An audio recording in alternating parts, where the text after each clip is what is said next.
विधान भवनामध्ये ज्यावेळेस चर्चा चालते त्यावेळेस आपलं कामकाज नसलं तरीही आपण त्या ठिकाणी सिरियसली बसणं गरजेचं आहे। साधारणपणे एखादे वेळेस असं होतं की तुम्ही कागदपत्र वाचता, बाकी गोष्टी वाचता, पण रमी खेळतानाचा व्हिडिओ हा काही निश्चितच योग्य नाही। अर्थात त्यांनी त्या ठिकाणी खुलासा देखील दिलेला आहे की मी काही रमी खेळत नव्हतो, अचानक ती पॉपअप झाली। पण ते जरी त्यांनी सांगितलेलं असलं तरी एकूण जे काही घडलेलं आहे ते काही आम्हाला भूषणावं नाही। जे काही प्रकार सुरू आहे त्या बाबतीमध्ये त्यांनी देखील स्पष्टीकरण दिलेलं आहे आणि त्या बाबतीमध्ये योग्य ते सगळं जे काय त्याची पडताळणी होईल। दूध का दूध पाणी का पाणी होईल।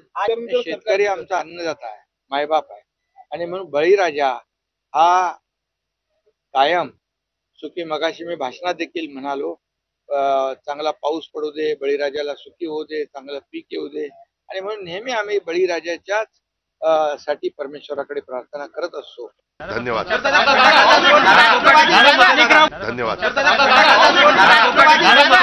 धन्यवाद। दरम्यान मंत्रिमंडळात असताना संवेदनशीलता दाखवली पाहिजे, कोकाटे यांच्याबाबत आता